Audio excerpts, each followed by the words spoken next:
good to be back in the building with the guys. Opportunity to watch film, grow, learn how we can get better. Good teams continue to get better throughout the course of the season. So a challenge for us is to prepare and practice the right way so we can go play our best football on Saturday.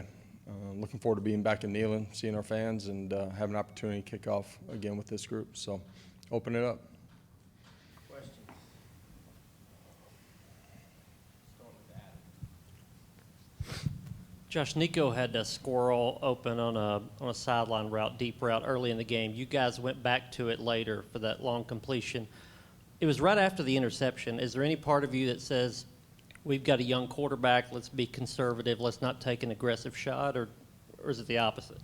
I think his body language, his demeanor, his composure leads you to believe that he's going to go play the next play independently. We don't want to turn the ball over. He'd like to have a couple of those back. But I think one thing we learned about him is how he's going to respond to something that doesn't go positive, doesn't go his way. And he came back and played the next play independently, played it like the first play of the game. Josh, there's always a lot of talk outside of the building about how your offense is maybe an air raid or this and that. How gratifying was it to have a win where the rush offense and the defense led the way?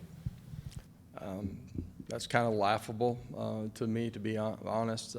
You look at our ability to run the football, since we've been here. Statistically, over the last close to decade, we've always ran the ball really efficiently and effectively. We have balance. We do create big plays in the pass game, but we create those things in the run game too. And I was proud of the physicality that we played with on the offensive line. Our tight ends, our running backs played that way too. And same thing on the other side of the football. You look at the way our front seven played at the line of scrimmage. That was a big part of the football game. Josh, in the postgame, we talked about things you guys can correct. I'm sure you watch tape and talk to the team. What about some of those personal foul penalties? How much are you guys kind of emphasizing cleaning that kind of stuff up? Yeah, you got to play smart football. You can't do things that hurt yourself. Keenan wasn't trying to be egregious on his. He thought the running back was still coming at him. So we got to be smart. Special teams. First couple of weeks, we've had a couple of penalties. You can't change the field position game, and we got to continue to grow in that area. Austin and Rob. Coach, we've all seen the GIF on the sideline. I have not seen it, but I've heard about it. Yeah. And then Josh Heupel was in the locker room one time. He talked about how fired up you were in the locker room post game. How do you balance the kind of like player coach who wants to still be a kid at heart versus being stern, that type of thing, with those type moments? I am still a kid at heart. You got to enjoy this game's hard. They got good coaches. They got scholarships too. Every Saturday, you look at scores across America. Every Saturday, it unfolds differently, and so that's why you got to prepare and practice the same way. Be consistent in that. Be an elite competitor every day, not just on game day. We talked about that inside of our team room today.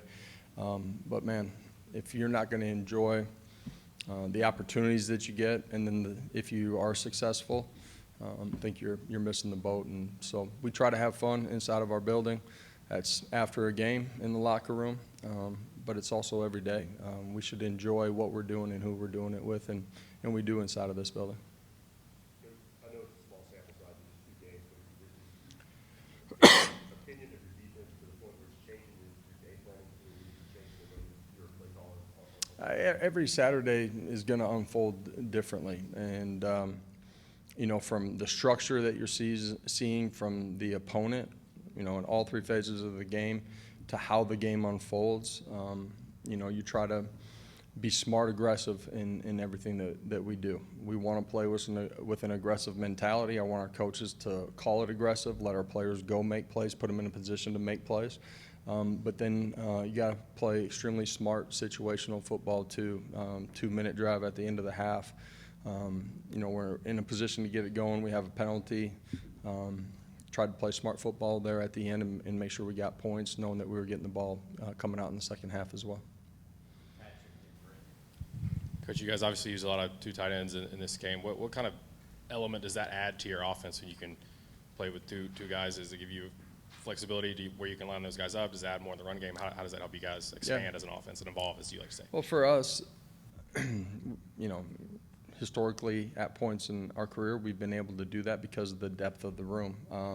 With everything that we faced when we first got here, scholarship reductions, you try to be smart in building for your future and protecting the current roster, and we just haven't had the luxury of being able to do that. Now we have. Those are things that for us we've been working on through spring ball, through training camp, and our guys went out and executed and played in a really good way. Coach, I know you had a lot of high expectations for this defense. Have they been better through 2 games than you thought? And what has Tim Banks done to be able to put this together in year 4? Yeah, first of all, Tim's done an unbelievable job, and that's really from day one being here. Building camaraderie, trust, chemistry on that side of the football. All of our assistant coaches in their position room, as we've continued to build our roster, we're able to play more guys, which is important. The understanding of our scheme, the fundamentals of it, it's a credit to our players and to our coaches. We're playing really good football right now. As a competitor, you're only as good as your next one. So Saturday night, that's our next test. I do love, how physical, how fast we're playing. We got to continue to grow. Good teams, good defenses continue to get better. There's plenty of opportunities for us to be better in what we've done up until this point. You could tell how excited the guys were for Will Brooks, but we've seen that with other groups, whether it be the tight ends. Where does that unselfishness from this team come from? Yeah, at the end of the day, it comes from your leadership inside your position rooms, guys being selfless, knowing that it's important that you celebrate the guys around you and that you pour into them. And that's, new guys coming into the building, those guys showing them what it looks like to be a volunteer, what it looks like to be a player inside of this building. Helping them grow as players. Out on the practice field, you see guys coaching up their teammates as much as you see coaches doing it. And it's awesome to see the energy, camaraderie, chemistry, excitement that they have for the other guys in their position room. Josh, how do you think James Pierce has played the first 2 games? I know there weren't many snaps the first game, but what have you seen from him? What have you seen what teams are trying to do to kind of slow him down so far? He's played really well. He's applied pressure to the quarterback, hasn't gotten home, but he's been disruptive. He's done a really good job in the run game. The other night he does a great job as a dropper in some of our pressure packages, matching out the skilled personnel out in space. So he's played really well. In this game, man, you just keep plugging away, and stats are stats, At the end of the day, it's about wins and losses and continuing to execute your assignment. Eric and Paige. What should you expect from Kent State lining up offensively, defensively? What are some of those challenges you guys have to be ready for this week? Yeah, for us defensively, heavy mix of zone, inside, outside zone, and a lot of window dressing, with motion, shift, trade.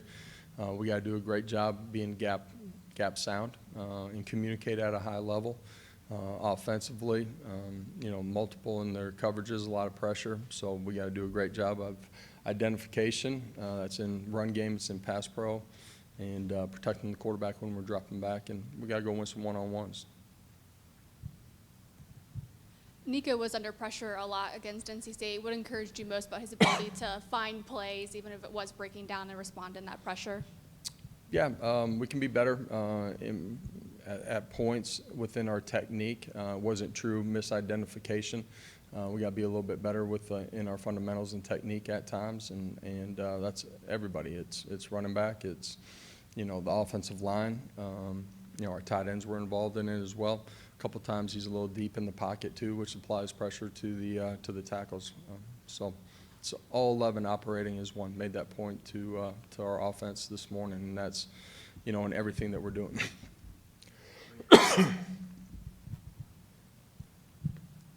You always talk about getting better. How hard of a week is this to have everybody's full attention to getting better with the opponents you have coming in? You can go back and look at the scores from across America each week, and there's examples of guys that didn't prepare, didn't practice right, didn't have the right competitive spirit to go take advantage of the next opportunity. There's a lot of work that goes into it. We started in, mid-January. You better have the right mindset. There's very few opportunities. This is our next one. Got to be ready to go take advantage of it. Our players, our coaches this morning were able to show them areas that we have to get better in, and that started today for us.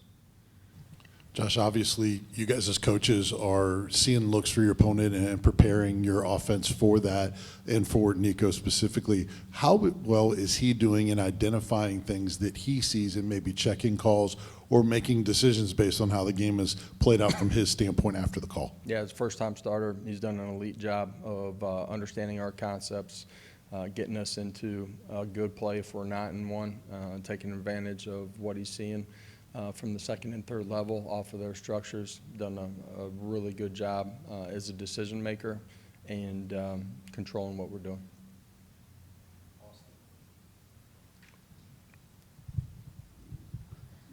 Cam Selden, Jacoby Thomas, and Caleb Perry. Latest on those guys. Cam Selden, Jacoby Thomas, and Caleb Perry. We'll see as the week goes on, but anticipate all those guys being available for us this week.